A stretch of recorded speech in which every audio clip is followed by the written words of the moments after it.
불면의 밤을 보내던 이병철은 전화기를 들었다. 그리고 삼성전자 사업부 총괄 대표에게 삼성은 반도체를 만들 걸세, 삼성은 적어도 1억 달러를 쓸 준비가 되어 있다는 선언과 함께 회사의 미래를 건 반도체 도박을 시작했다. 그리고 여기에 누가 붙었다? 인텔이 붙었습니다. 반도체, 진짜 산업의 쌀, 미래의 석유, 인류의 먹거리라고 불리고 있죠. 아무리 강조를 해도 지나치지 않은 우리의 미래 산업인데요. 그 패권을 잡기 위해서 각 기업들뿐만이 아니라 각 나라들까지도 사활을 걸고 싸우고 있습니다. 칩워, 이 제목에서부터 뭔가 우리가 확 느낄 수 있는데요. 누가 이 반도체 전쟁의 최후의 승자가 될 것인가? 칩워라는 책을 가지고 오늘은 프리즘 투자자문의 홍춘욱 대표와 함께 이야기를 나눠보겠습니다. 어서 오세요. 네, 안녕하세요. 홍 박사님 오늘 컨디션 안 좋으시다고 들었는데 몸살. 조금 그래도 힘을 내서 칩워 이 전쟁에서 이겨야 되지 않겠습니까? 네, 이겨야죠. 제목이 의미심장합니다.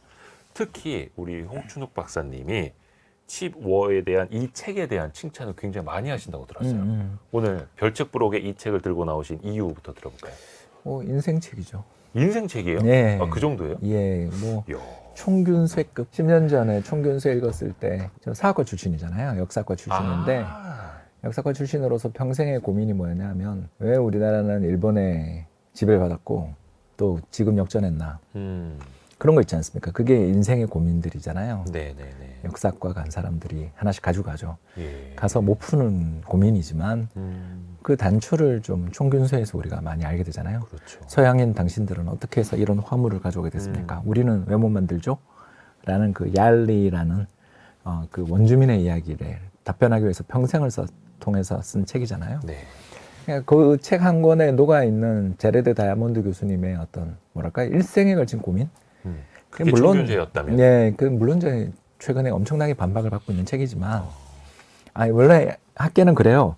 그쵸, 반박을 많이 받아야 좋은 책이야. 그러니까 무시한다. 이게 책이 문제가 있는 거예요, 사실은.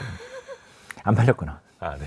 근데 베스트셀러인데 무시되는 책들이 종종 있는데, 근데 이 책은 예.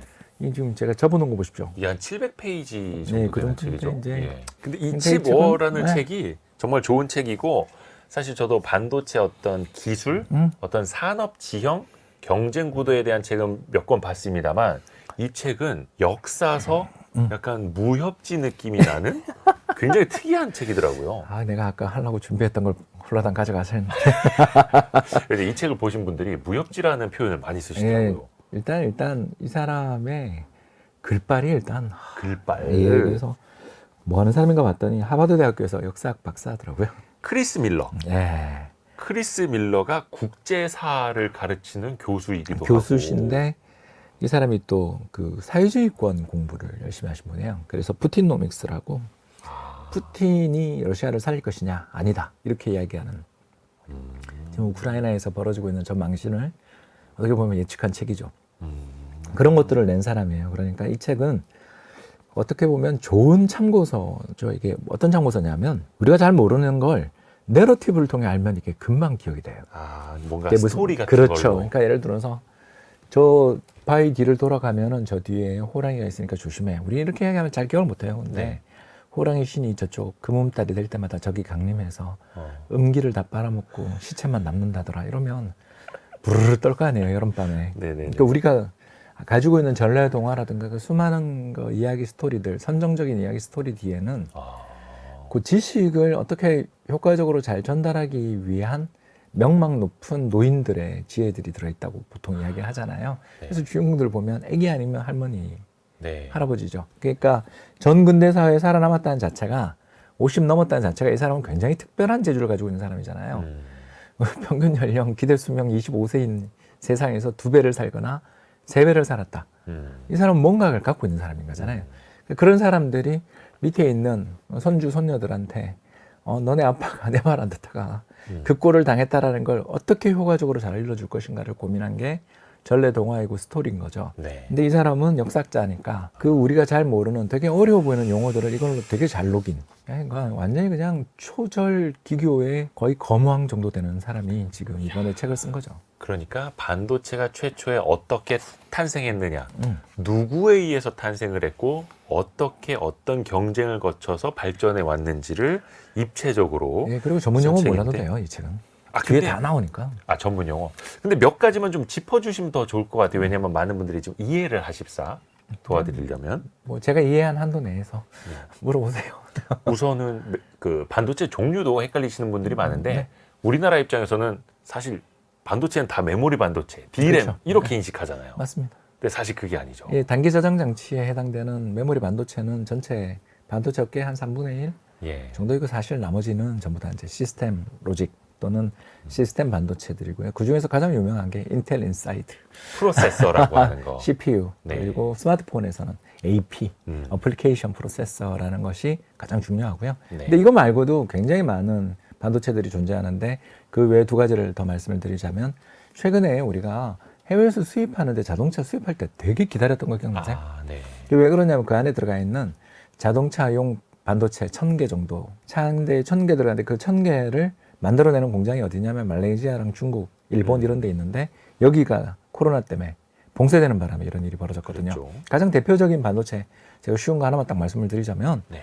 여러분들 이렇게 그 자동으로 열리는 쓰레기통 아시죠? 자동으로 열리는 쓰레기통이요? 예, 또 사람이 가까이 다가가면 자동으로 열리는 센서. 예, 센서가 달려 있는 예를 들어서 뭐 우리 화장대, 저 화장실에 전등일 수도 있고. 예, 그렇죠. 그거가 대부분 적외선 센서들과 그렇죠. 그 안에 들어가 있는 반도체. 논류 회로들이 들어있는 거죠. 네. 어떤 큰 물체가 이 정도의 뭐 값을 가지고 있는 물체가 다가오면 자동으로 문을 열어. 왜 그 문 열리는 센서들 이런 것들은 굉장히 단순한 기계지만 이것도 전부 반도체인 거죠. 그렇죠. 여기에다 이제 또 하나가 더 AI 난리도 아니잖아요 지금. 네. AI 때문에 주식시장이 들썩들썩 하는데 이 인공지능이라는 것 자체가 결국 뭐냐 하면 반복 학습시키는 걸 뜻하는 거거든요. 간단하게 말해서 컴퓨터는 우리는 금방 아는데 고양이와 개로 구분할 수 없어요. 거의 대부분. 네. 그러면 그거는 어떻게 하냐면 우리가 고양이 사진을 이 컴퓨터에게 수천 수만 개를 보여줌으로써 이게 고양이야 계속 개를 가르쳐주는 수밖에 없죠. 그렇죠. 그리고 개 사진을 또 수천 수만 명을 가지고서 보여주는 거죠. 네. 이런 일들을 하는데 특화되어 있는 반도체가 바로 또 그 GPU라고 해가지고 엔비디아라고 들어보셨죠? 요즘 뭐 주가가 엄청나고. 예, 네. 그래 병렬 그 계산을 해주는 컴퓨터입니다. 이 컴퓨터는 굉장히 싼 비용과 저전력으로 아주 복잡한 계산이 아닌 단순 계산을 반복적으로 하는데 도움이 되는 거예요. CPU는 열도 많이 잡아먹고 굉장히 복잡한 계산을 하는 기계. CPU는 복잡한 계산을 한 번에 풀어내는 거고 GPU는 GPU나 엔비디아가 만들고 있는 것들은 그래픽 카드에 들어가던 이 칩들은 기본적으로 아주 쉬운 네. 그러나 많은 어마어마하게 많은 학습이 필요한 것을 위한 단순 계산이고 병렬 처리용 컴퓨터를 단순 만들어 계산을 들어간다. 많이 하는 게 GPU고. 예, 그래서 요새 보면 AI로 해서 그림 막 그려주잖아요. 음. 근데 그 그림들이 보면 전부 일본 애니메이션 스타일이 많다라는 거 느끼지 많이 않아요? 베껴온 걸. 네. 그 집어넣은 게 일본 애니메이션을 많이 집어넣은 거예요. 어떤 화가의 화풍으로 그려줘. 그렇죠. 그러면 그걸 그려주고. 그림을 집어넣으면 되는 거죠. 그래서 요새 도서관이나 작가들이 전부 다 이 AI에 우리의 노하우와 우리의 컨텐츠가 들어있기 때문에 우리한테 돈 내. 이런 소송들이 벌어지는 이유가 이런 데 있는 거죠. 그런데 또 그걸 돌리는 핵심이 바로 이제 반도체. 반도체를 빼놓고 이야기할 수가 없는. 여기에서부터 우리 크리스 밀러가 쓴 칩워 누가 반도체 전쟁의 최후의 승자가 될 것인가 이 책에 대해서 키워드로 풀어가 보겠습니다. 오늘의 책 크리스 밀러가 쓴 칩워 이것이 궁금하다 키워드로 풀어볼게요. 첫 번째 키워드 단독으로 만들 수 없는 상품. 자동차용 반도체 그 공급망 문제 우리 겪은 것도 이야기를 해주셨는데 스마트폰 한 대가 작동을 하려면은 그 안에 반도체만 해도 10여 개가 들어간다고 12개 정도라고 이야기하죠. 예, 종류별로. 예, 근데 그게 더 놀라운 게 예. 그 12개 안에 또 반도체가 수도 없이 들어가요. 그러니까 AP 안에 여러 가지 역할을 하는 반도체들이 정말 계산할 수 없을 만큼 많은 반도체가 AP라고 하면 스마트폰의 어떤 프로세서 두뇌인데 두뇌죠. 두뇌 안에도 여러 또 설계들이 들어가고 예, 그렇죠. 그 설계를 틀을 만들어주는 회사가 ARM이라고요. ARM.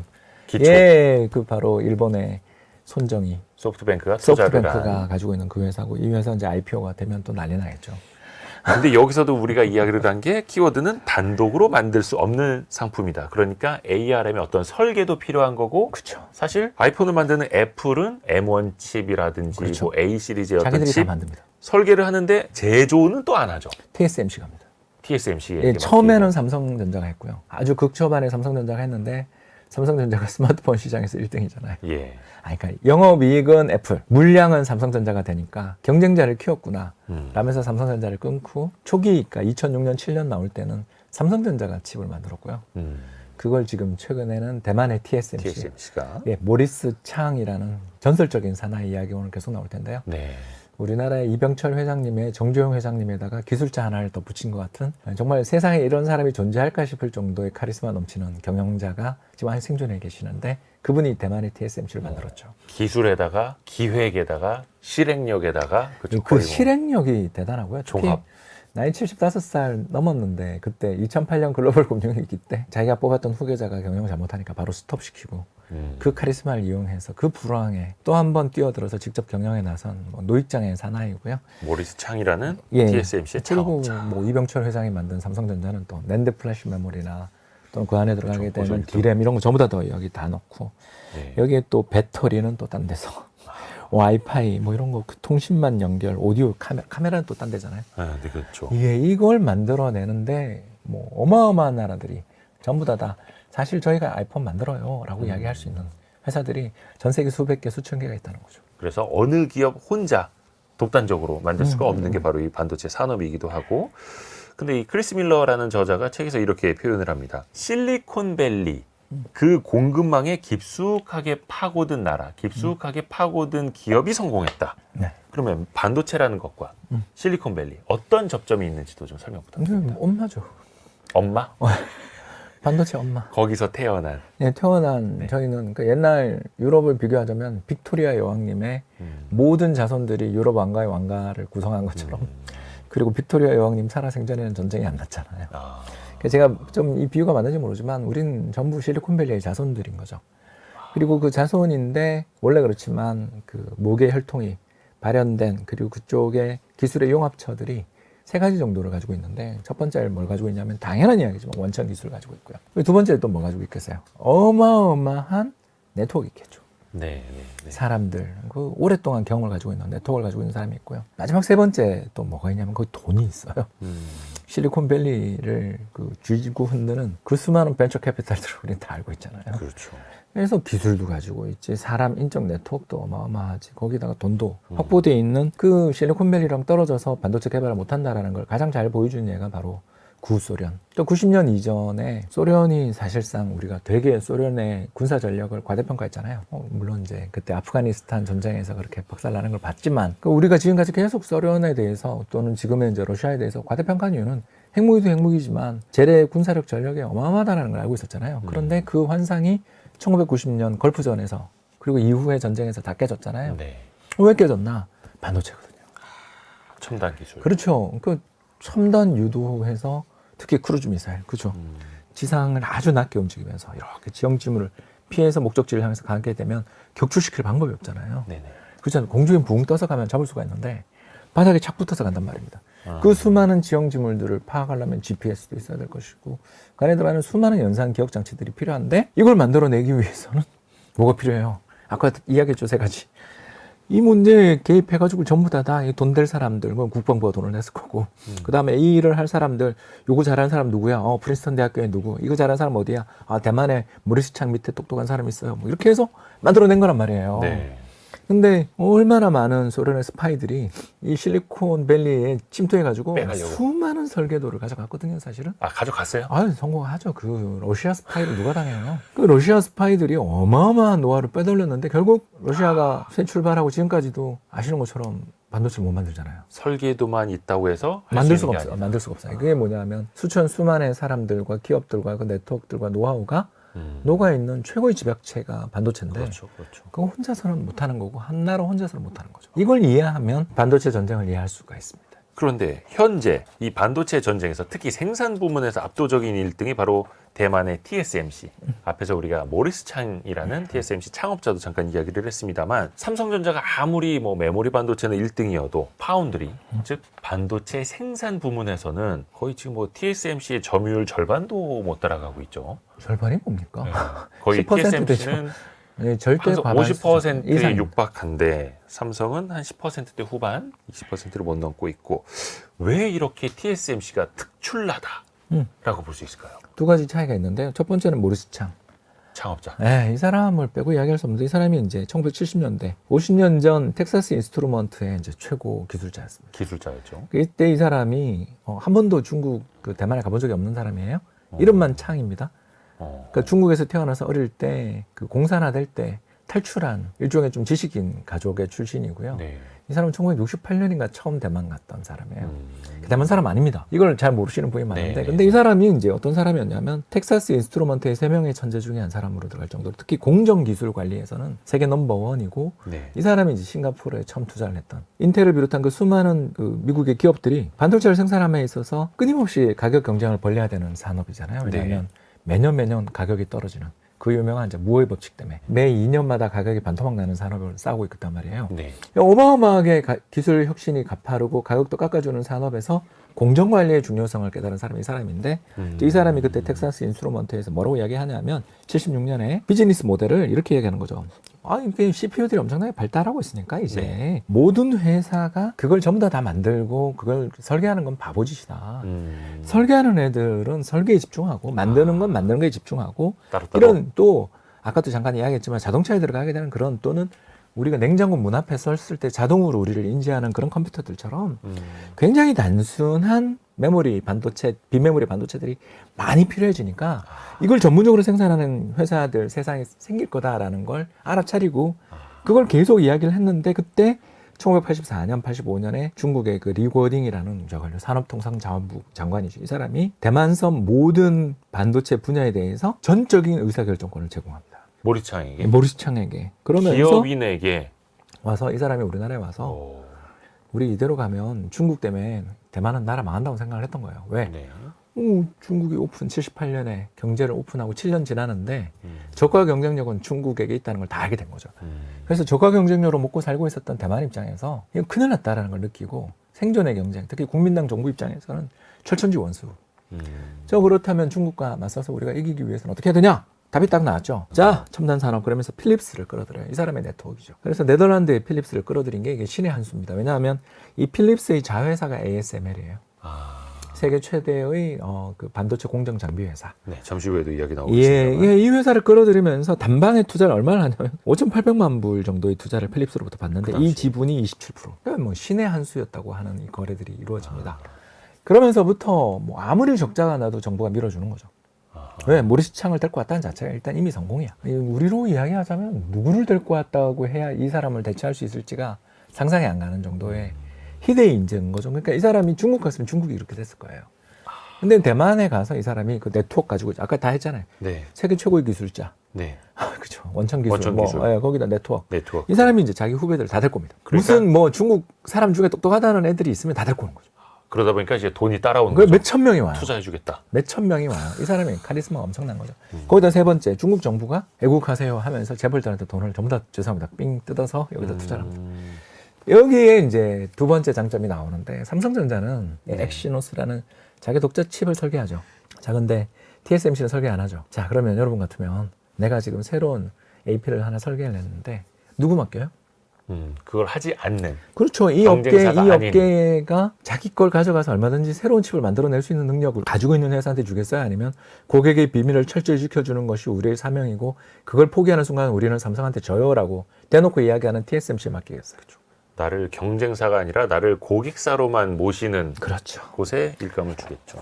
바로 이런 문제들이 있는 거죠. 그래서 삼성전자가 앞으로 저는 굉장히 잘할 거라고 생각하고, 특히 결론인데 만에 하나 양안간 전쟁이 나서 TSMC 공장이 폭발당한다면 그럴 가능성이 있죠. 왜냐하면 전쟁을 함에 있어서 가장 상대의 그 주된 그 경제력을 파괴하는 게 첫 번째 원칙이잖아요. 전쟁이 난다면. 그걸 숨통 끊어놓는 거죠. 그렇죠. 그래서 신주 산업단지에 있는 TSMC 공장을 파괴하는 순간 전 세계 반도체 생산은 셧다운됩니다. 그때 삼성전자가 이제 대박이 나겠죠. 그러나 그건 뭐 정말 우리 입장에서도 너무나 무서운 이야기이고 하니까 아무튼 그런 문제들이 있다. 물론 이제 삼성은 종합 반도체 기업을 지향하는 이른바 IDM이라고 하는 종합 반도체 기업이고, TSMC는 생산, 조립 가공업체. 조립 가공업체. 네, 파운드리. 그러니까, 철학이나 노선 자체가 다른 거긴 한데, 그렇죠? 기술력은 뭐 파운드리 분야에서는 어쨌든 여기 전력을 하고 있고 그 모든 돈을 여기다 수십 년에 걸친 노력을 하고 있는 2000년대 뛰어든 삼성이 80년에 지금 시작한 TSMC를 바로 따라잡는다라는 건 어렵죠. TSMC 입장에서 얼마나 억울한 일이에요. 또 반대로 생각해 보면 TSMC가 아무리 반도체 잘 제조를 해도 메모리 반도체는 할 수가 없는 거고요. 예. 그 메모리 각각의 반도체까지 영역이. 뛰어든다면 뭐 삼성전자 입장에서는 굉장히 좋아하겠죠. 그쪽으로 돈 퍼부어라. 예, 진흙탕 싸움으로 끌어들일 수 있으니까 이제 그건 또 다음 시간에 네. 다음 저 키워드에서 이야기하겠습니다. 자, 그러면 이어지는 키워드 바로 들어볼게요. 다음 키워드. 일본의 시장 재패. 일본의 시장 재패. 딱 들어보시면 아시겠지만 아주 오래전 얘기입니다. 80년대. 한 40여 년 전, 40년 전 이야기인데 당시만 하더라도 지금은 뭐 사실 일본의 반도체 산업이 뭐 소부장이라든 이런 쪽 빼고는 뭐 종합 반도체나 메모리에서는 거의 존재감이 없습니다만 80년대만 하더라도 전 세계 반도체 맹주였다면서요, 일본이. 거의 D램 반도체 쪽에서 시장 점유율 70% 정도를 차지했어요. 70%요. 그 D램 메모리 반도체를 처음 개발했던 곳이 인텔. 예. 근데 인텔의 점유율이 10% 밑으로 떨어지고요. 일본 때문에. 예, 특히 일본이 또 그때 당시에 낸드 플래시 메모리 들어보셨습니까? 네. 예, 우리 그 컴퓨터 SD 카드 같은 예, 거. 그리고 요새는 하드 디스크도 이걸로 다 대체되죠. 예, 컴퓨터 SSD 딱 깔면 굉장히 부팅 속도가 빨라졌다는 이야기 들으셨을 겁니다. 네. 그 모든 원천 기술이 또 도시바에게 있습니다. 도시바. 예, 그러니까 뭐 우길승천의 나라였고 반도체로 세계 인해서. 최강의 반도체 기업이 됐는데 그 가장 의미는 뭐냐 하면 이게 오류 발생률이 칩 1000시간당 오류 발생률이 0.02%. 그러니까 80년대만 해도 PC가 보급되기 전이에요. 그러면 컴퓨터는 어디가 쓰는 데죠? 기업이 쓰는 데죠. 기업들. 그리고 국방부가 쓰는 데입니다.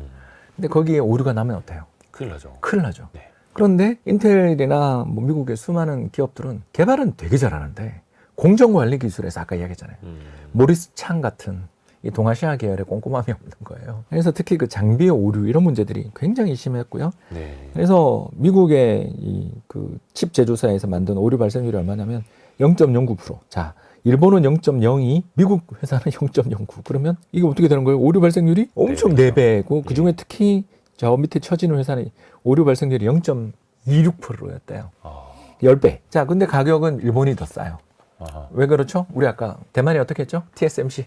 자, 해외에서 최고 뛰어난 지도자, 발명가, 리더를 데리고 와요. 그리고 그 사람이 엄청나게 뛰어난 개발력들 다 데리고 온 다음에 정부가 무제한에 가까운 돈을 몇십 년 동안 퍼부어 주는 거죠. 네. 그러면서 고객들에게 우리는 고객 당신들의 사업 영역 침범할 뜻이 절대 없어요 라고 약속합니다. 자, 그렇게 뛰어들었죠. 자, 일본도 똑같았겠죠. 자, 어떻게 미국에서 일하고 있는 그 수많은 일본계 천재 과학자들 다 데리고 오고 또 미티, 미국의 통상산업성이 어떻게 해요? 우리나라의 산업자원부의 모델이잖아요. 네. 어마어마한 돈을 거기다가 또 세 번째, 미국은 그때 폴 볼커 1980년입니다. 네. 폴 볼커가 정책금리를 막 인상하던 때인데 네. 그때 정책금리 얼마냐면 20%. 인플레이션 때문에. 사업을 해야 되는데 네. 대출금리 20%예요. 자, 그런데 비해서 미국은 6% 정도의 대출 받아요. 이게 정책 자금으로. 미치는 거죠. 그러니까 그런 지원을 등에 업고. 뭐 그래서 또 그 일본 기업들이 그때 또 주가가 급등했어요. 그죠? 네, 네. 잘 나가네. 예, 10,000포인트가 바로 40,000포인트 가죠.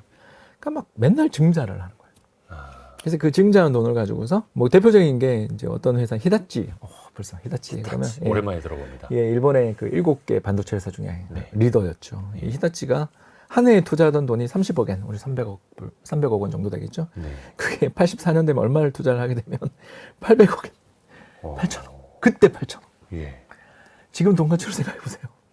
그때 비해 우리나라 물가가 84년에 비해서 한 10배는 올랐잖아요. 그 물가가 10배 올랐다는 거 생각하면 연 8조를 투자를. 현재 돈 가치로. 이 정도의 돈을 퍼부어 버리니까 미국 기업들 입장에서 일본은 못 이긴다. 이런 계산이 섰죠. 참 재밌죠. 그렇죠. 이렇게 해서 그때는 잘 나가던 일본이었고, 근데 이제 원래 항상 잘 나가면 어디선가 한 대 맞지 않습니까? 그것도 일본을 한때 많이 지원을 해줬던 미국이 견제를 하기 시작을 하죠. 그러다가 뭐 미일 반도체 협정도 이야기가 곧 나올 텐데 그런 그 지적도 있었다고 합니다. 일본의 D램 제조업체들은 지식재산권 도둑이다. 자국의 보조금을 너무나 쉽게 받고 거기다가 산업 스파이 의혹도 있다. 이게 예, 그 유명한 히다치 사건입니다. 일본을 견제하려고 했던 건가요? 아니면 뭔가 둘 다죠. 실체가... 둘 다죠. 지금 중국하고 하는 거랑 똑같아요. 분명 중국이 예. 특히 캐나다의 통신장비 회사죠. 네. 노텔이라든가 그리고 미국의 통신장비 서비스 회사인 시스코의 기술을 어느 정도 뭔가 문제가 있다라는 건 다 요새 뉴스에 나왔잖아요. 네. 제 주어는 뺀 이유는 그 회사가 요새 완전히 지금 망조에 들었기 때문에 뺐고요. 이런 일들을 미국이 중국한테만 당했겠어요. 거기다 자유경쟁, 거기다가 또 미국은 되게 이렇게 개방적인 나라잖아요. 네. 그러니 이런 기술들을 빼간 가장 대표적인 아까 방금 제가 히다치를 한 이유가 히다치의 이 나루세라는 산업 스파이 이야기가 나오는데요. 이 사람이 이제 어딜 가냐면 세계 최대의 항공기 엔진 제조회사가 프레드 휘트니 네. 바로 제너럴 일렉트릭 자회사인가 그럴 겁니다. 이 회사에 가가지고 역시 가서 이제 그 어마어마한 기술을 빼냈는데 이게 사실은 함정이었던 거죠. FBI 함정에 걸려가지고 이 사람이 돈을 그때 50만 불을 지출하면서 그 딱 빼내는 순간 잡히죠. 뭔가 함정을 파놓은 건데. 예, 그리고 더 나가서 또 역시 디램 쪽에 도시바 아까 이야기했죠. 네. 이 도시바 같은 경우는요, 1980년대 중반 세상에 간도 크지. 소련의 핵잠수함에 들어가는 반도체를 몰래 수출했다가 걸려가지고 역시 또. 소련에다가. 예, 왜냐하면 아까 이야기했잖아요. 소련이 미국에서 반도체 기술을 가져가는 게 너무너무 어려우니까. 네, 그리고 네. 그걸 가져가서 자기들이 조립하는데 한 세대 이상 뒤처지니까 어떻게 했겠어요. 세계에서 가장 향상된 반도체를 만들고 있는 일본으로부터 그걸 사들이는. 이런 거 보고 있으면 다 나오죠, 답이. 미국의 심기를 건드린 거네요. 많이 건드렸죠. 특히 문제가 뭐냐면 레이건 때였다는 거죠. 여러분 아까 잠깐 이야기했던 거 기억나세요? 1990년 조지 W 부시 대통령, 그러니까 아버지 있잖아요. 아버지 부시 때 걸프전에서 미국이 얼마나 대단한 폭탄, 스마트 폭탄을 가지고 있는지 모든 사람이 다 알게 됐잖아요. 네. 그래서 미국의 절대적 우위 시장이 벌어질 때였으면 일본이 이거 가져간다고 그래서 사실 미국이 그렇게 화 안 내겠죠. 근데 그때는 자기 무기가 이렇게 압도적인 우위에 있다는 걸 사실 잘 몰랐을 거 아니에요. 전쟁을 네. 해봐야 알지. 네. 그러니까 그걸 모르고 있는 상황에서 이 무기가 소련 들어가고 또 일본이 여기서 특히 무슨 이야기를 하냐면 정말 이 말을 하면 안 되는데 네. 그러니까 이시하라 신따로 그러니까 이제 일본의 유명 정치가죠. 네. 이 사람이 미국을 각성시켰어요. 우리를 위한 애국자죠. 그러니까 저는 뭐 이렇게 이야기하면 그렇습니다만 한국 반도체 최대 1등 공신 중에 하나가 바로 이 사람이라고 보는데요. 이시하라 신타로의 예, 이시하라 신따로가 이제 뭐라고 이야기하냐면 네. 노라고 말할 수 있는 저펜이라는 아주 유명한 책을 써서 동경 도지사까지 한 사람이잖아요, 이 사람이. 근데 이 사람이 뭐라고 이야기를 하냐면 거기서 이시하라는 미국을 굴복시킨 방안으로 뭘 이야기했냐면 일본은 미국의 요구에 대해서 노라고 답할 수 있다. 왜냐하면 미국은 일본산 반도체에 의존하고 있기 때문이다. 이시하라는 미국의 군사력이 미국의 노력이 아닌 일본의 칩을 필요로 하기 때문에 중거리 핵무기건 대륙간 탄도미사일이건 그 모든 무기의 정확도는 다름이 아니라 일본이 만든 반도체에 의지한다. 따라서 일본이 미국에게 반도체를 수출하지 않는다면 미국의 패권도 끝이 난다라고 책에서 주장을 했던 겁니다. 반도체를 믿고 미국 앞에서 뭔가 막 휘두른 거네요, 그냥. 예, 얼마 전 무서운 줄 모르고. 예, 얼마 전 중국이 했던 거랑 비슷한 일을 했죠. 그러다가 이제 미국이 저거 그냥 가만두면 안 되겠네. 예, 이제 이렇게 바로 한 여기서 거죠. 우리가 이제 다음 키워드가 나오는 거죠. 다음 키워드 들어보겠습니다. 다음 키워드는 반도체에 뛰어든 이병철. 저는 이 대목에서 예. 미일 반도체 협정을 통해서 미국이 반도체 산업, 일본의 반도체 산업을 누르는 게 그게 나올 줄 알았어요. 그거는 부차적인 거죠. 부차적인 거예요? 그것만으로는 일본의 전성기를 누를 수가 없었고 실제로 일본의 전성기는 90년대 초중반까지 가요. 반도체 협정 때문에 일본이 피해를 봤다 맞죠. 근데 사실은 일본 기업들이 그때 어마어마한 이익을 누렸어요. 왜 그럴까요? 미국으로 덤핑을 치다가 못하게 되니까 예. 가격을 인상해요. 그럼 더 비싸게 팔았던 더 거예요? 비싸게 팔았던 거죠. 가격을. 그걸 우리가 혜택을 보기 시작하면서 한국이 스타트를 할 수 있게 된 거죠. 여기에서 나오는 키워드가 바로 이병철 삼성그룹 선대회장. 이병철 회장님이 왜 이제 님이라는 표현을 감히 붙였냐면 여기 이 책을 읽으면 이 이병철 회장님에 대한 존경심이 막 솟아오릅니다. 모리스 창만큼 솟아오릅니다. 사실 존경해하지 않을 수가 없죠. 사실 저는 이분이 뭐 그렇게 대단한 사람이야? 솔직히 그렇게 생각을 한 적이 있었어요. 그 네. 고백합니다. 그러나 이 책을 딱 보면 이 사람이 이제 뭐냐면 건어물과 청과류로 먹고 살던 처음에는. 삼성상회 네. 그걸 만들어서 하고 있었지만 이병철 회장은 크고 강하며 영원히 성장하는 산업을 하고 싶다는 꿈을 주변에 늘 이야기를 했다고 합니다. 그러던 가운데 1966년 미국 정부가 카이스트죠. 한국과학기술원 창립에 도움을 주고 미국 최고 수준 대학에서 공부하거나 미국에서 교육받은 교수에게 훈련받은 펠로우 과정을 거친 한국인들도 점점 늘어나면서 인재풀들이 늘어나는 우리 아까 모리스 창이 네. 대만계 미국인들, 중국계 미국인들 다 거기 데리고 온 거 넘어왔다. 이야기했죠. 네. 자, 우리는 사람을 키웠고요. 여기에 1980년대 초반 이제 아까 이야기했던 이 사건이 벌어집니다. 실리콘밸리와 일본 사이에 벌어진 처절한 디램 경쟁을 보면서 드디어 우리가 기회가 왔다라는 것을 발견하게 됩니다. 그래서 1983년 2월 불면의 밤을 보내던 이병철은 전화기를 들었다. 그리고 삼성전자 사업부 총괄 대표에게 삼성은 반도체를 만들 걸세. 삼성은 적어도 1억 달러를 쓸 준비가 되어 있다는 선언과 함께 회사의 미래를 건 반도체 도박을 시작했다. 그리고 여기에 누가 붙었다? 인텔이 붙었습니다. 인텔의 바로 밤 노이스. 불세출의 경영자죠.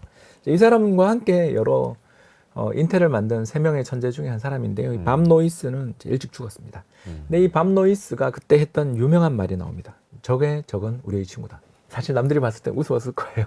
80년대. 그때는 아무것도 없었으니까. 네, 근데 밤 노이스는 딱 봤던 거죠. 인텔의 밤 노이스가 적의 적은 우리의 친구다. 그래서 한국과 함께 손을 잡고 반도체 산업을 밀어주겠다라면서 기술자를 보내줍니다.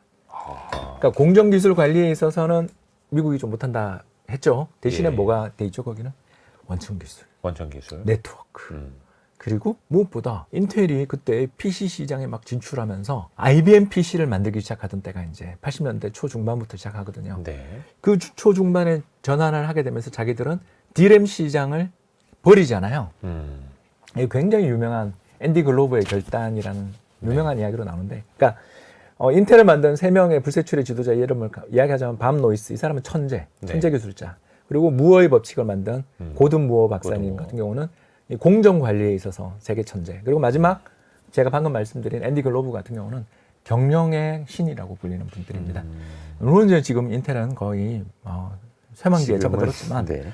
그때 80년대에는 어떤 생각을 했냐 하면 D램을 일본이 저렇게 치고 들어올 때 여기서 싸우기보다 우리는 새로운 시장을 개척하자라면서 모든 자원을 CPU 386, 486, 586 기억나십니까? 그 하던 거. 예, CPU에 집중하자. 그리고 IBM PC에 우리를 그걸 싣는 게 훨씬 더 부가가치가 높다. 자, 그런데 문제가 있죠. 한때 세계 1위의 D램 제조 회사로서 공장을 가지고 있었던 게 인텔이잖아요. 자, 그 공장 어떡하죠? 미국이 입장에서 일본한테 줘요? 그럼 일본이 더 독점할 텐데, 그리고 이시하라 신타로 같은 사람이 나와서 정말 그 사람이 일본의 총리 대신이 되면 일본이 미국한테 어떤 짓을 할지 모른다라는 공포감을 갖고 있는데, 그래서 누구 줄까? 했을 때 이병철 회장님이 저 주세요 하고 손을 들면서 인생을 건 결단한 거죠. 그리고 한국 정부도 모리스 창에게 아까 이야기했던 것처럼 TSMC에게 돈 엄청나게 지원해 준 것처럼 그때 얼마? 4억 달러 지원해 줍니다. 그때 돈으로 4억. 80년대 초반에 4억 달러. 83년에. 예. 그러면서 비용에 상관없이 덤핑을 하는 전략을 펼치는 새로운 경쟁자가 D램 마켓에 들어오게 되면 D램의 가격이 떨어질 것이기 때문에 더욱더 우리가 만들어 파는 IBM PC가 잘 팔릴 것이다. 미국 입장에서도 좋은 거고. 따라서 삼성을 키워야 한다. 야, 사실 이게 어떻게 보면 이제 모리스 창은 앞에서도 이야기를 했습니다만 엔지니어, 기술자 출신이고 현지 네트워크가 있었고, 그런데 삼성의 이병철 선대회장 같은 경우에는 그런 게 전혀 없었는데 거기에서 또 이거를 전략적으로 잘 또 활용을 한 측면도 있는 거고요. 또 인텔이 손을 내밀었을 때 우리 말고 딴 데가 말레이시아가, 싱가포르가, 태국이, 필리핀 누군가가 할 수도 있었겠죠. 왜냐하면 더 영어도 말레이시아나 필리핀 영어도 잘 되니까. 그럴 때가 있잖아요. 역사적 순간. 어떤 흐름이 있는 살짝 변할까 말까 하는 순간에 그때 준비된, 그러니까 대만과 한국이 85년 TSMC, 83년 삼성 반도체의 사례가 보여주는 것처럼 이 두 나라 모두, 그러니까 정부가 어마어마한 지원을 해주겠다고 말할 순간 오케이 내가 책임진다라고 말하는 불세출의 어떤 경영가들이 그때 그 자리에 존재했고, 마지막으로 세 번째가 이 사람들이 먹고 살 수 있는 새로운 터전들이 열리는 새로운 시장에 TSMC 같은 경우는 인텔처럼 전부 다 혼자가 다 하는 그런 거에 대해서 염증을 느끼고 뭔가 새로운 걸 원하는 사람들, EDM이라고 부르는 디자인 하우스들의 출현, 그리고 우리나라 같은 경우는 일본을 견제하고 싶은 미국의 마음, 이런 것들을 딱 읽어낸 그 자리에 있었던 거죠. 그걸 종합적으로 보고 그 기회를 확 낚아챌 수 있었다. 그래서 이 칩5라는 책을 읽으면요, 한국 사람 입장에서 이 이병철 회장 다루는 부분에서 잠이 안 와요. 전율이 느껴지죠. 예, 무협지, 아까 그 말이 정말 그죠? 떠오르는 게. 그냥 무협지인데 내가 좋아하는 주인공 등장한 느낌? 그렇죠. 그리고 극적으로 악당을 쓸어버리는데 또 일본을 쓸었다는 게 또 우리의 또 기쁨 아니겠습니까? 그렇죠. 예, 우리 다음 또 키워드로 가시죠. 다음 키워드 들어보겠습니다. 다음 키워드. 을이지만 갑이 된 ASML. 지금 시대에는 사실 우리 그 반도체 깊이 있게 잘 모르시는 분들도 ASML이라는 네덜란드에 있는 회사, 이 회사 이름 한 번쯤 안 들어보신 분들이 없을 것 같아요. 그렇죠. 을 중에 갑이죠. 을 중에 갑, 초갑 같은 을, 슈퍼 을. 그러니까 이 세계에서 슈퍼갑은 애플이라는 걸 우리 다 알고 있잖아요. 왜냐하면 아이폰을 얼마나 팔아내고 있어요. 그렇죠. 거기다 마진. 시가총액 이익률도 지금 엄청 3조 달러를 눈앞에 두고 있는. 이 어마어마한 값이 꼼짝도 못하는 을이 누굴까 생각하면 TSMC잖아요. 네. 그 TSMC와 인생의 공동체이자 생명의 공동체이자 그렇죠. TSMC에게 또 갑 중의 갑이 음. ASML이니까 그리고 이렇게 서로가 꼬리를 쫙 물고 있는 거죠. ASML이 이제 왜 중요해졌는가? 사실 이거는 첨단 공정 때문인 거잖아요. 그렇죠. 이제 시각공정이라는 걸 잠깐 이야기해야 되는데 예. 우리 옛날에 동파나 초딩 때나 중딩 때 만들었던 기억나시잖아요. 네. 그래서 어디다 우리가 이렇게 긁고 예. 긁었죠. 예. 긁고 난 다음 산을 녹이면 산을 거기다가 싹 하면 제가 긁었던 부분은 산이 침투해서 네. 거기다 골짜기를 만들어내고 예. 산이 침투하지 않았던 다른 비닐을 씌웠던 뭐 실리콘을 씌운 부분들은 멀쩡하게 남아 있죠. 네. 그걸 가지고 우리가 한화. 판화 찍었죠. 동파나 동파나. 애칭 똑같아요. 그 지금 우리는 손으로 찍었죠 이걸. 네. 근데 이제 레이저로 찍죠. 네. 근데 그 레이저 시각 기술이라는 게 점점 파장이라는 게 짧아져야만 더욱더 세밀한 걸 찍을 수가 있는데 예를 들어서 우리는 여기 하나 안에 옛날에는 모나리자가 필요했었는데 모나리자 하나 정도만 이렇게 그리면 되는 정도였는데 이제 뭘 그려야 되냐면 저 지구상에서 가장 해상도가 높은 카메라로 찍은 뉴욕 시내 전경을 그 안에 넣어야 되는 거예요. 그러니까 비유하자면. 예, 그러면 그 안에 들어가게 될 그 건물에 지나가는 사람들까지 머리 색깔까지 들어갈 정도의 정밀함이 필요로 하게 된다는 그거를 그려 넣어야 되는데. 그렇죠. 그래서 이걸 처음에 만들 때 현미경을 거꾸로 뒤집는 방식으로 해서 사람이 거기다 놓고 이렇게 그렸다고 그래요. 네. 그래서 자랄대고서 그렸다고 합니다. 근데 이제 그런 걸로는 도저히 안 되는 광경, 그런 상황이 왔을 때 여기에 유일하게 대응했던 회사가 바로 ASML입니다. ASML은 1984년 네덜란드 엔지니어 프리츠 반 하우트가 창업한 회사인데 이 회사의 특징 한마디로 말씀을 드리겠습니다. 미국도 아니고 일본도 아니다라는 게 이 회사의 가장 큰 강점입니다. 미국도 아니고 일본도 아니기에 성공할 수 있었다. 왜냐하면 이제 미국은 이 회사에 대해서 자기들 노하우를 다 주거든요. 왜 노하우를 주냐면 자기네 나라에 있었던 이 공정하는 회사가 망했어요. 일본하고의 경쟁에서 니콘한테 망했어요. 네네네. 그래서 뭐 굉장히 좋은 회사였지만 공정 관리에서 실패해서 망했습니다. 코닥이었나요? 아니요, CGR이라는 회사입니다. 근데 네, 몰라도 이름도 몰라도 됩니다. 존재감이 없어서. 무슨 없어졌는데 뭘 그걸 네네. 걱정할 필요 없어요.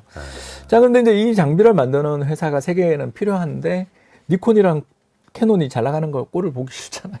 그렇죠. 그래서 우리나라로 이야기하면 이제 카이스트급에 해당되는 그 미국 정부 국책연구소가 여기다가 지원을 해주게 되고요. 또 ASML의 특징이 뭐냐면 일본의 경쟁사들 니콘이랑 캐논은 렌즈부터 시작해서 세계 최고의 기술들을 다 가지고 있으니까 그렇죠. 그 렌즈 장비 아까 이야기했던 예. 그걸 해주는 장비들을 만들어내는 데 있어서 자기 기술에만 의지합니다. 자, 이러면 안 된다는 거 벌써 알죠 이제 우리. 왜? 그럼 그 자기 회사 내 인력만 가지고 세계 최고의 물건을 만들 수가 없어요. 이건 어떤 한 회사 한 조직이 할 수 없는 일이라고요. 우리 첫 번째 키워드가 그거였는데. 바로 그거였죠. 그래서 이 ASML은 어떻게 하냐면 시장에 존재하는 최고의 부품. 자, 독일에서 뭘 가져오죠? 짜이찌 렌즈를 가져오는 거죠. 쉽게 얘기해서. 이해되시죠? 그 네, 안에 들어가게 네, 네. 되는 그 최고의 정밀도를 가지는 렌즈들이 필요한데 이 캐논을 비롯한 이 회사들이 전부 좋은 렌즈 만드는 회사잖아요. 근데 그렇죠. 유럽엔 짜이찌가 있잖아요. 예. 그런 걸 다 가져오는 거죠. 거기다가 아까 이야기했던 것처럼 이 ASML의 창업의 모태가 어디냐면 필립스거든요. 네덜란드니까. 네. 근데 이 필립스가 어디 대주주였죠? TSMC. 예. 자, 됐죠. 그러니까 이 TSMC가 1985년에 팹을 만들어가지고 우리가 공짜는 아니지만 아주 저렴한 가격에 당신들의 생산을 전부 다 대행해 드려요라고 말할 때 그 공정 장비를 일본에서 안 가져오고 ASML에서 가져온 거예요. 네네네네. 그러면서 여기에 이제 새로운 네트워크, 새로운 생산 노하우가 만들어졌죠. 그래서 TSMC의 창업 단계부터 어떤 거기에 시각 장비, 노광 장비가 필요해. 우리가 요거 유럽에 있는 모든 노하우를 만들어서 거기다 넣어줄 테니까 우리랑 협업해라며 함께 성장하는 그런 그래서 것들인 거죠. 그래서 연합체로서. 이 연합체고요. 이 ASML은요. 양생된 공작 기계 중에서 제일 비싼데 한 3억 불 정도 합니다. 한 대가. 예, 근데 너무나 전문적이기 때문에 네. 훈련된 ASML 직원이 그 회사에 파견되지 않으면 다룰 수도 없고요. 그렇죠. 또 ASML 직원은 기계의 수명이 끝날 때까지 현장에서 장비를 관리하는. 그러니까 갑이죠. 그러니까 네덜란드 직원이 한번 대만에 파견되면 거기서 쭉 상주하게 되는. 뭐 몇 년 못 써요. 근데 사실은 또 이게. 아. 왜냐하면 기술이 금방 바뀌니까. 아하. 그래서 지금 ASML의 최첨단 장비 극자외선 리소그래피 네, 이름 도광 장비라고도 하는 예, EUV 장비. EUV 장비가 그래서 TSMC에 제일 많습니다. 그렇죠. 그래서 사실 돈이 있어도 못 산다고 하고 삼성과 TSMC가 돈을 싸들고 가서 그리고 이거가 예. 이제 수출이 중국으로 금수가 된 게 이제 치명타죠. 이제 다시 키워드로 가시죠. 다음 키워드 들어보시죠. 다음 키워드. 중국의 도전과 예고된 실패. 7, 8년 전, 한 10년 전만 하더라도 중국의 반도체 굴기라는 표현이 우리에게 굉장히 위협적으로 다가왔었죠. 지나고 생각하니까 정말 우리가 얼마나 모르고 있는지를 알고 됐죠. 이제 근데 키워드가 예고된. 도전과 예고된 실패? 네, 중국의 예고된 실패예요. 그러니까 왜 중국의 방향이 틀렸냐라는 거죠. 제조업 2025 무섭죠. 네. 너무 무서운데 이 사람들이 사고방식이 완전히 틀려먹었다라는 거죠. 음, 왜 틀려먹었냐?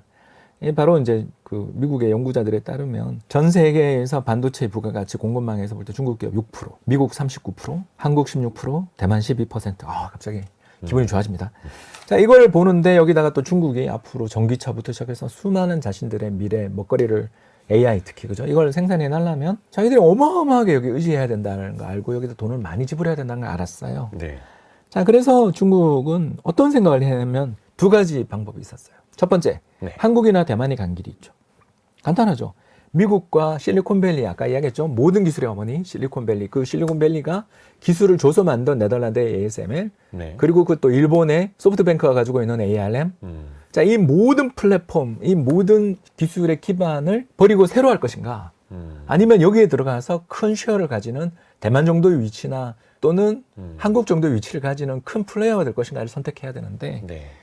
2025는 뭘 의미하냐면 독자적 생태계, 독자적 시스템을 만들겠다는 선언이거든요. 네. 그래서 우방국들이 만든 시스템 속에서 더 나은 자리를 찾는 게 아니라 경제의 상호 의존이 아닌 그 반대의 방향을 가리킨다. 제조 2025의 계획의 우선 목표는 중국에서 사용되는 외국산 반도체의 비중을 줄이는 것이다. 라고 이야기합니다. 완전히 그러니까 이게 러시아가 간 길이죠. 다 기술 빼와서 우리가 만들어. 이게 쉬운 줄 옛날 알고. 90년에도 안 됐는데 그리고 이게 노골적으로 될 때 특히 칭화 유니그룹을 비롯한 중국의 이제 수많은 반도체 회사들이 M&A를 하는데 전부 실패했던 거 기억나시죠? 중국 정부가 엄청나게 돈을 쏟아부어 줬음에도 불구하고 이게 거의 뭐 200조 정도에 달하는 돈들을 펀딩을 했는데도 네네네. 불구하고 그 중에 하나도 돌아가는 게 없거든요. 아. 왜? 미국 첨단 입장에서 장비나 이게 아니 없으니까. 그런 거보다 미국 입장에서 저희 마이크론 테크놀로지 인수해서 대신에 여기 있는 기술들 이런 거 전부 다 미국한테 우리 다 로열티도 드리고요. 이건 또 여기 있는 장비나 여기 있는 것들이 군수 장비나 이런 때 적성국의 군수 장비나 이런 거 들어가는 거 전부 다 저희들 안 하겠다고 약속하고 여기 감독하세요. 그죠? 이렇게 하고 들어가잖아요, 우리가 네. 다. 네. 이번에 뭐 당장 러시아 관련된 금수 조치 봐도 알 수 있잖아요. 네. 근데 중국 입장에서는 내가 왜? 우리가 사면 우리 거고. 너 우리 거지. 그리고 잠재적인 적국인데 저기에 의지하면 미국과의 전쟁에서 이길 수 없다라고 생각을 하고 독립적인 반도체 생태계를 만들지 않으면 우리는 영원히 저기 정속되니까 우리 거 만들자. 네. 그러면서 돈을 어마어마하게 퍼부어서 전 세계에 있는 수많은 기술자들을 데리고 오고 수많은 기업을 사들였어요. 근데 전부 다 2류, 3류 기업은 사들일 수 있지만 1류 기업들, 뭐 대표적인 게 TSMC 지분을 살라 그랬을 때 네. 실패했던 거라든가 네. 미국의 웨스턴 디지털, 랜드 플래시 메모리 회사 네. 또는 마이크론 테크놀로지, 바로 DRAM 메모리 회사를 살 때 중국 정부에 대해서 미국이 단호하게 노. 그리고 더 나가서 너 자꾸 이런 식으로 하면 이제 칩법 발효죠. 네. 그래서 칩스법. 그래서 ASML이 만들고 있는 노광 장비가 중국으로 수출이 한 대도 안 되죠. 네. 더 나가서 우리나라를 비롯한 수많은 기업들이 지금 중국에 새로운 신규 투자 들어갑니까? 못하게 하죠. 네. 왜냐하면 거기서 생산된 물건을 가지고서 미국에 못 파니까. 예. 그래서 가장 중국에서 YCTM이라는 아주 랜드 플래시 메모리 회사가 있는데 네. 정확하게 헷갈렸습니다만 네. 아무튼 이 회사가 미국의 아이폰에 랜드 플래시 메모리를 넣으려고 그랬는데 네. 그 미국이 금수시켰잖아요. 예. 그렇게 되면 세계 최대의 시장을 다 잃어버리는. 아무리 물건을 잘 만들면 뭐합니까? 그렇죠. 그러니까 싸게 만들면 뭐합니까? 시장이 없는데. 그러면 자기네 시장 내에서 먹고 살아야 되는데 이제 그렇게 되는 경우에 이제 우리가 아까 이야기했었던 그렇지 않습니까? 일본이 니콘이나 캐논이 자기네 독자적인 기술과 자기 독자적인 그 노하우만으로 시장을 가지고서 아까 얘기했던 EUV 장비, 노광 장비를 갖다 해보려고 그러다가 지금 최근에 경쟁에서 패퇴했잖아요. 왜? 전 세계 모든 제일 좋은 걸 갖고 만들어도 만들기 힘든데 자기네만의 기술로 그리고 상대의 생태계와 단절된 새로운 생태계를 만들어서 그걸로 대항한다. 여기에 들어가게 될 어마어마한 비용과 반복적인 실패의 무사안에 따르는 어떤 노화의 상실 같은 것들을 생각해 보면 뭐 중국이 이 길을 가지 않고 아유 잘못했습니다 하고서 미국의 패권을 인정하는 쪽으로 들어오면 되는데 네. 그거는 이미 벌써 8년이 지났으니 쉽지 않은 거죠. 반도체라는 것 자체가 독자적인 노선으로는 될 수가 없는 거였고, 근데 중국은 다시 또 그 길을 가고 있고, 그래서 또 안 되는 거고, 그거를 예고된 실패라고 또 표현을 해주신 거고요. 근데 지금 뭐 미국하고 중국 이야기를 했습니다만 그 중간에 끼어 있는 게 대만이라는 거고, 대만은 뭐 지정학적으로도 중요합니다만은 TSMC가 있기 때문에 더더욱이 미국도 신경 쓸 수밖에 없고 중국에게도 또 중요한 땅인데, 과연 TSMC의 미래, 이 대만의 미래는 좀 어떻게 보세요? 빨리 아웃소싱 해야죠. 아웃소싱이라면 어떤 의미예요? 그러니까 딴 나라로 가는 수밖에 없는 거죠. 그래서 지금 뭐 미국, 애리조나 이쪽에도 큰 거기도 공장 했고 짓는다고 큐슈에도 하니까. 짓는데 일단 미국 공장은 그 왕성이 지금 지연되고 있습니다. 어. 왜? 같은 수율이 난리가 없죠. 아 그렇죠. 그거 하루 이틀 만에 되는 게. 예, 그러니까 중국 대만의 그 타이페이시에 자리 잡고 있는 그 신주 산업단지의 그 거대한 클러스터의 노하우와 거기에 살고 있는 사람들 간의 네트워크, 그리고 신뢰감, 기술의 의지, 그리고 수많은 엔지니어들의 협업으로 만들어진 기술의 총화인데, 그걸 아리조나 갖다 놓는다고 해서 바로 돌아갈 것 같으면 누가 이 반도체 산업 못하겠습니까? 그렇죠. 그래서 큐슈로 간 것도 이유가 있는 거고, 이 리스크들을 해치하기를 전 세계의 투자자들, 반도체 관련돼 있는 투자자들이 원하기 때문에 대만에서 많은 설비들의 이전이 있을 것이다. 그러나 그거가 마무리되는 데는 저는 5년 안에는 힘들다라고 보는 거고, 이 5년 안에 힘든 상황에서 중국의 대만 공습에 대한 리스크들이 커지는 거죠. 왜냐하면 전 세계를 스탑시켜 놓고 일단 아주 짧은 순간에 내가 여기를 할 수만 있다면 이 설비 내 거니까 일단 가동은 파괴시켜 놓고 전 세계가 그래서 추가적인 반도체 생산들을 못하게 만들어 놓은 상황에서 신속한 점령만 가능하다면 해볼 만한 게임 아니겠냐라고 생각하는 수도 있는 거죠. 중국 입장에서. 그렇죠. 그래서 그게 항상 우리 입장에서도 신경이 쓰이는 거고, 전 세계에서도 반도체 이 중요도 측면에서는 신경을 안 쓸 수가 없는 거고. 마지막으로 심쿵 한 방 들어볼까요 지금? 네.